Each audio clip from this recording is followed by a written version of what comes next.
జోగి రమేష్‌కి music start అయిందండి. అతను మంత్రిగా ఉన్నప్పుడే జోకర్ రమేష్ అని ముద్దుగా పిలిచేవాళ్ళం మేము. అలాగే గోర్ఖా రమేష్ అని కూడా పిలిచేవాళ్ళం.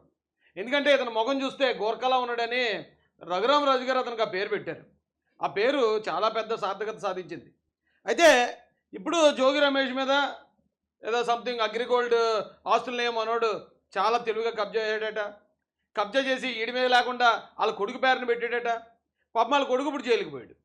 ఈడు చేసిన పని వల్ల వాళ్ళ కొడుకు జైలుకి పోతే ఇప్పుడు ఏమెరగని నంగనాచిలాగా పత్తిలాగా వచ్చి ఈడు పనికిమాల కబుర్లు చెప్తున్నాడండి. అసలు ఈడు చరిత్ర ఏంటనేది ఒక్కసారి నేను మీకు చూపిస్తాను రండి. ముందు మనోడు ఏం మాట్లాడుతున్నాడు ఇప్పుడు ఆ బాధలో, ఆక్రోశంలో, ఆవేదనలో. కబ్జా చేసేది ఈడు, ప్రజాధనాన్ని దోచుకునేది ఈడు. ఈయన్ని బొక్కలో వస్తూ ఉంటే ఇప్పుడు వీడికి బీసీ కులాలు గుర్తొచ్చేసాయి, గౌడ కులం ఇప్పుడు గుర్తొచ్చింది. మరి ఈడు మంత్రిగా ఉన్నప్పుడు ఎంతమంది గౌడ కులస్తులకు మేలు చేశాడో, ఎంతమంది బీసీ కులస్తులకు మేలు చేశాడో నాకైతే తెలియదు. కానీ వీడి మీద దాడి జరిగితే బీసీ కులాల మీద జరిగిన దాడి ఏంటండి. అయితే వీడి ఆస్తి ఇప్పుడు మొత్తం గౌడ కులస్తులందరికీ పంచేస్తాడేమో. వీడు అక్రమంగా సంపాదించిన ఆస్తి తీసుకుని మీరు అరెస్ట్ చేయాలా, జైల్లో పెట్టాలన్న ఇటువంటి వంకర బుద్ధిని మార్చుకోండి. ఇది ప్రజాస్వామ్యం వదలరా. ఇది మనోడు ఆస్తులు కబ్జా చేస్తాడట, అరెస్ట్ చేస్తే అది వంకర బుద్ధట. ఆ పద్ధతి మార్చుకోలేడు, అరెస్ట్ చేయకూడదట. సార్ని ఎన్ని చేసినా, ఎన్ని అక్రమాలు చేసినా, అన్యాయాలు చేసినా శబాషురా జోకర్ అని చెప్పి పొగడాలటండి. గుర్తించండి, నేను గానా నా కుటుంబం గానా అగ్రిగోల్డ్ ఆస్తులో గాని ఏదైనా తప్పు చేసుంటే విజయవాడ నడిబొడ్డులో ప్రజల సాక్షిగా అవసరమైతే ఊరేసుకుంటాం. తప్పు చేసుంటే ఊరేసుకుంటాం. ఈయన తప్పు చేసాడో లేదా అనడానికి ఆధారాలు ఉన్నాయండి.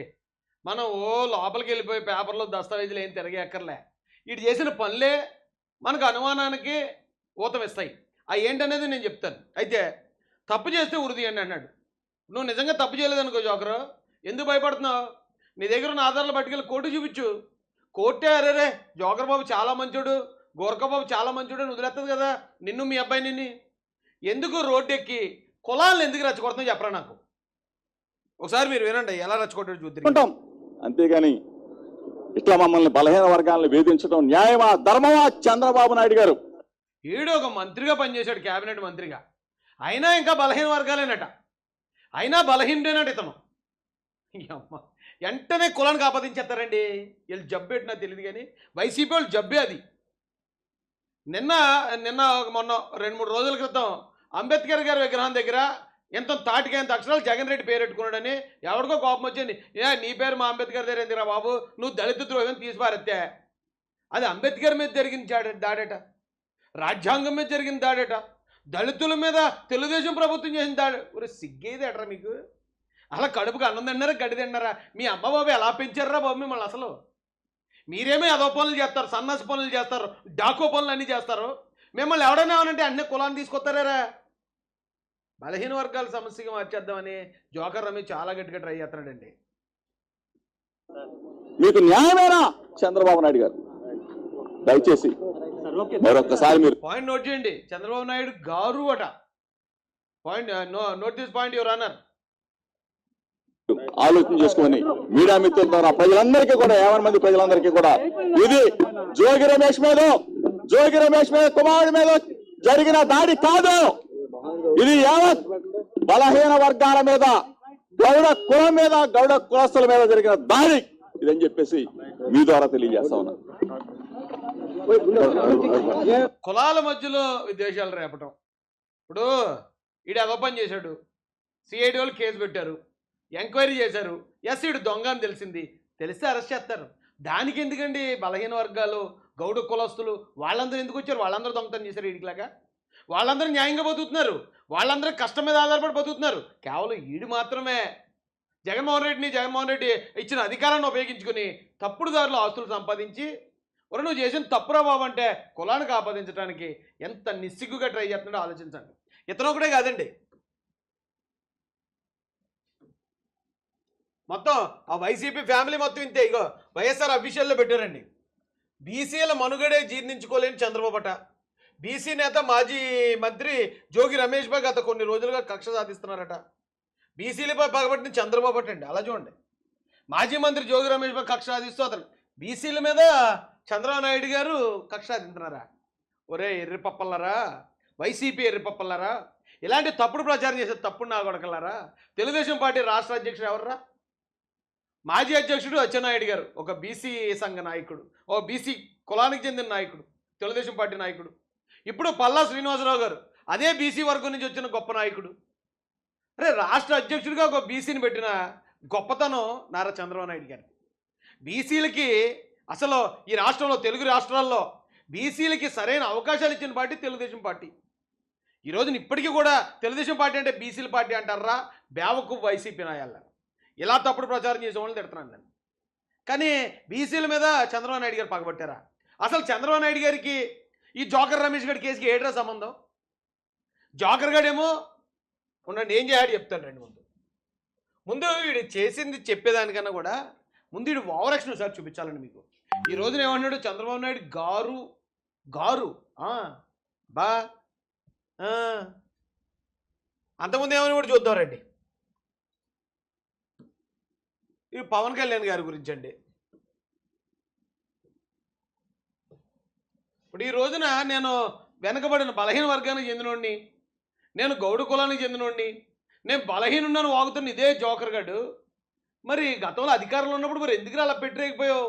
అప్పుడు మనం ఎంతలో ఉండాలో అంతలో ఉండాలి కదా. అప్పుడు వీడి మాటలు ఏం మాటలు మాట్లాడాడు చూడండి. ఇంకొకడు ఉన్నాడు, పిచ్చి కుక్క. పిచ్చి కుక్క ఎవడాడు? పవన్ కళ్యాణ్ అనేవాడు పిచ్చి కుక్క. ఏమయ్యా పవన్ కళ్యాణ్, పెళ్ళాలని మార్చడం కాదు నువ్వు, పెళ్ళాలని మార్చడం కాదు. ఎన్ని పార్టీలను మార్చావురా బాబు నువ్వు? ఎన్ని పార్టీలు మార్చావు? BSP, BJP, TDP, CPI, CPM. పెళ్ళాలను మారుస్తావు, పార్టీలు మారుస్తావు.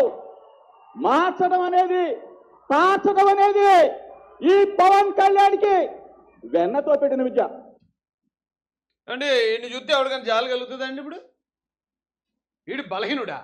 బలహీన వర్గానికి చెందినోడా? ఏమంటే ఆ బలహీన వర్గానికి చెందిన వాళ్ళు అందరూ ఇలా మాట్లాడారా జగన్మోహన్ రెడ్డి అంట చూసుకుని?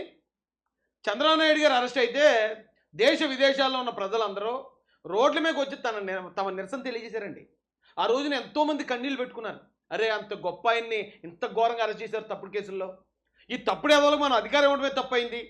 అంత గొప్ప వ్యక్తిని, తెలుగు జాతి గర్వపడే వ్యక్తిని కూడా అరెస్ట్ చేశారని చెప్పి దేశ విదేశాల్లో ఉన్న తెలుగోడు ప్రతి ఒక్కడో కన్నీరు గారిస్తుంటే ఈ జోకర్ గడ అప్పుడు మీడియా ముందుకు వచ్చి ఏం మాట్లాడాడు తెలుసా?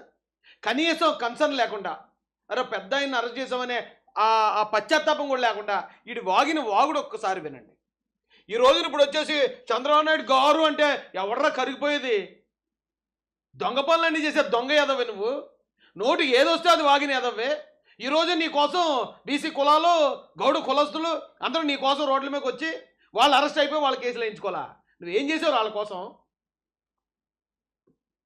వీళ్ళు భవిష్యత్తుకు గ్యారంటీ లేని ఈ అనామకులు, ఈ సచ్చు సన్నాసులు మీ భవిష్యత్తుకే గ్యారంటీ లేదు. 43 రోజులు చంద్రబాబు నాయుడు బొక్కలో ఉంటే కనీసం మీకు మద్దతు తెలపడానికి ఎవడో కూడా రా. 70 సంవత్సరాలు పైబడిన పెద్ద అయినా 14.5 సంవత్సరాల ముఖ్యమంత్రి చేసిన వ్యక్తి, 40 సంవత్సరాల సుదీర్ఘ రాజకీయ అనుభవం కలిగిన వ్యక్తి, ఒక పార్టీకి రాష్ట్రంలోనే దేశంలోనే 3వ 4వ స్థానంలో ఉండే 3 or 4 స్థానాల్లో ఉండే అతిపెద్ద పార్టీకి నాయకుడిగా ఉన్న నారా చంద్రబాబు నాయుడు గారిని 45 రోజులు బొక్కలో ఉంటే అంట. మరి వీడి కొడుకు ఇప్పుడు బొక్కలోకి వెళ్తే ఎవడు బాధపడిపోతాడండి? లేదా వీడు రేపు పొద్దున్న వీడి బొక్కలోకి వెళ్తే ఎవడు పట్టించుకుంటాడండి? అంత పెద్ద ఆయన్నే నోటుకొచ్చినట్టు బాగొచ్చాడు. వీడు అందితే జుట్టు అందకపోతే కాళ్ళు ఎదవకే, అందితే జుట్టు పట్టేసుకుంటాడు, అందలేదు అంటే కాళ్ళు గుర్తొచ్చేస్తాయి. ఇలాంటి చవట సన్నాసి దద్దమ్మలందరూ ఆ వైసీపీ పార్టీలో మంత్రి పదవులు ఇచ్చాడు జగన్ రెడ్డి వాళ్ళందరికీ. నేను వాళ్ళ ఈరోజు నా పార్టీ అధికారంలో ఉందని నేను మాట్లాడలేదండి. ఆ పార్టీ అధికారంలో ఉన్నప్పుడు 151 సీట్లు ఉన్నప్పుడు నా మీద 30 కేసులు, 2 హత్యా ప్రయత్నాలు, రౌడీ షీటు, 22 రోజులు జైలు. ఆ టైంలో కూడా ఇలాగ మాట్లాడాను నేను. అప్పుడు కూడా ఈయన జోకర్ అని పిలిచాను, అప్పుడు కూడా ఈయన గోర్ఖా అని పిలిచాను.